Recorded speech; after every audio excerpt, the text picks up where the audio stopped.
There is no hiding Seattle's drug problem. Everybody is just giving in to their demons. It is here to see in the open every day. Nowadays, I say, man, fentanyl got a hand in everything. Hamza says he's a recovering fentanyl user. So the first thing I do is I make them feel comfortable. I don't judge them. I let them know, man, I was right there too. We met him at 12th and King, where public drug use surrounds this bus stop.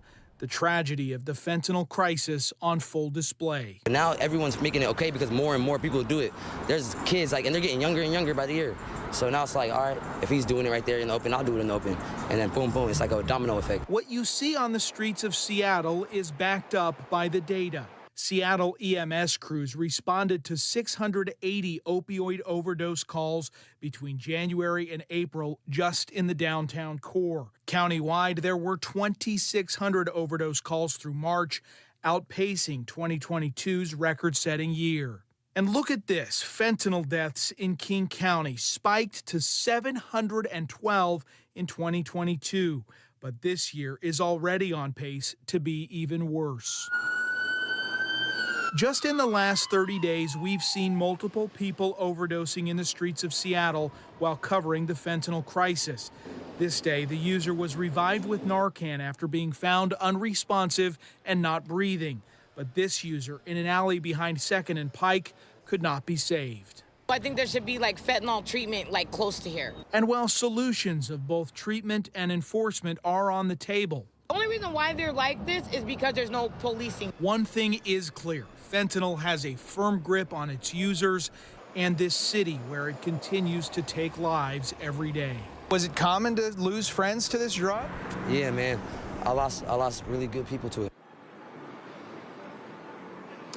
And just to show you how common this is in the city right now with drug use and potential overdoses, we're standing here live at 2nd and Pike right now, and there's tourists coming and going from Pike Place Market. Is there somebody on the ground there unknown? What's going on with that person? We'll go check on them, but that's just part of life down here. We've already seen multiple overdoses and fire responses down here just over the course of the last few hours.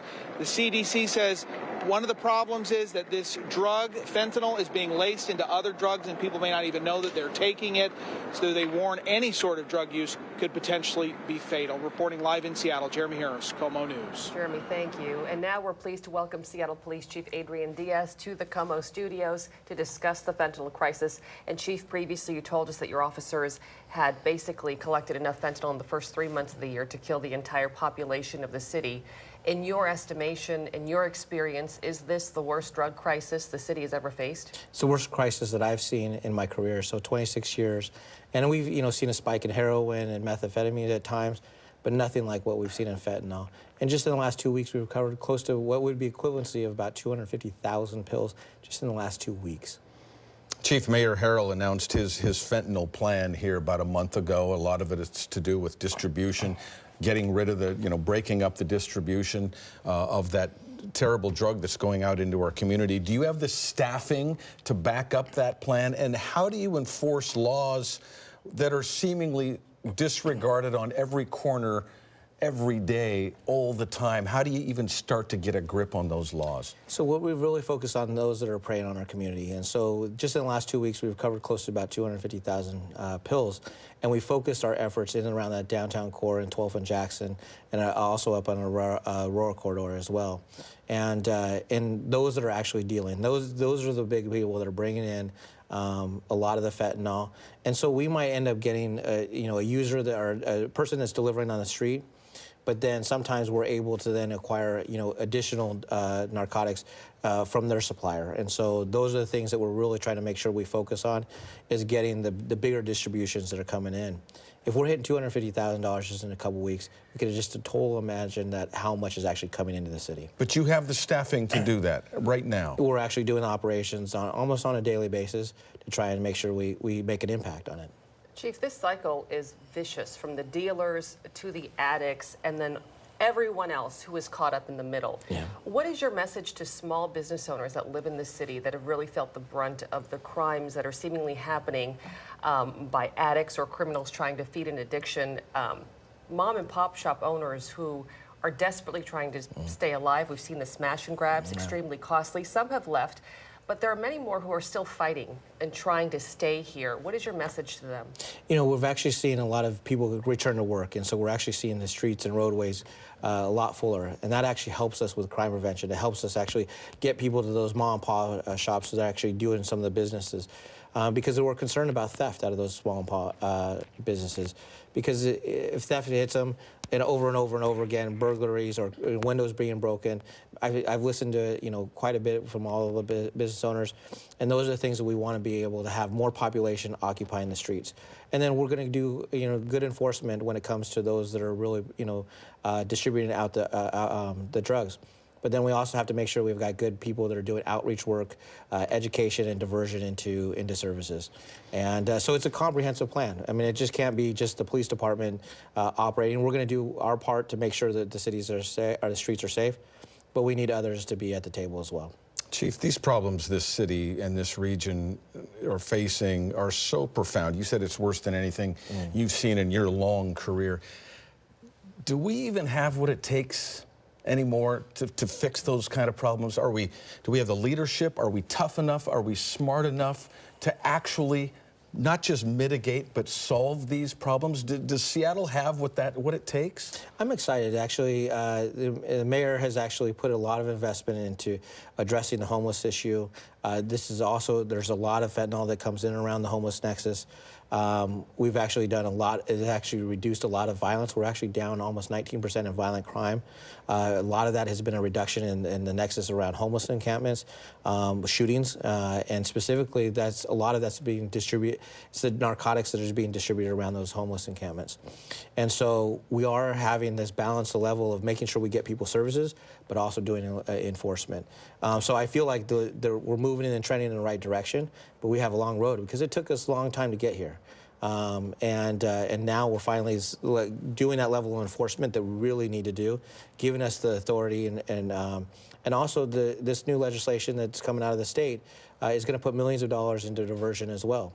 Because at the end of the day, I've got to be able to educate people to get people not using this, to not have that user to be able to address then the people that are dealing the dope. A lot of work to be done. All right. Police Chief Adrian Diaz, thank you so much for joining us. Thank you for your time this evening. We sure appreciate it. And of course, best of luck to you and the department. Thank you.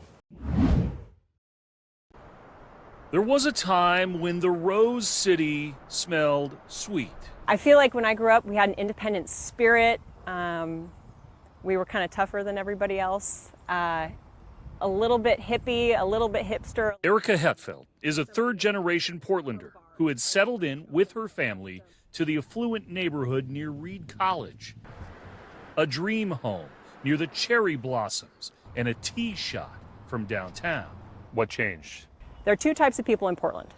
Someone who's had something happen to them and someone who will have something happen to them. There's no in between. Hetfeld says her perspective changed after a man broke into that home in 2021, stole jewelry, money from her kid's piggy bank, and went through a medicine closet. She says police were slow to respond, and the man was never found. And so she moved to the suburbs, frustrated by what she says is a city with an addiction and public safety problem. You get in more trouble in Portland for parking in a handicapped spot than you do having a baggie full of fentanyl that could kill a busload of kids. That's wrong. Data from Portland State University and USA Facts shows that people have been leaving Multnomah County, which includes Portland, almost 9,000 people since 2019, at a time when fentanyl overdoses have gone the other direction. People we talked to on all sides believe Oregon Measure 110, which decriminalized personal possession of drugs and was approved by voters back in the fall of 2020, changed the direction in this city. The number I've seen is fentanyl ODs up 588% between 19 and 2021. Correct. How much does that state measure factor into what you're dealing with here? Ted Wheeler is Portland's mayor and says any good intentions with decriminalization were overwhelmed by bad execution.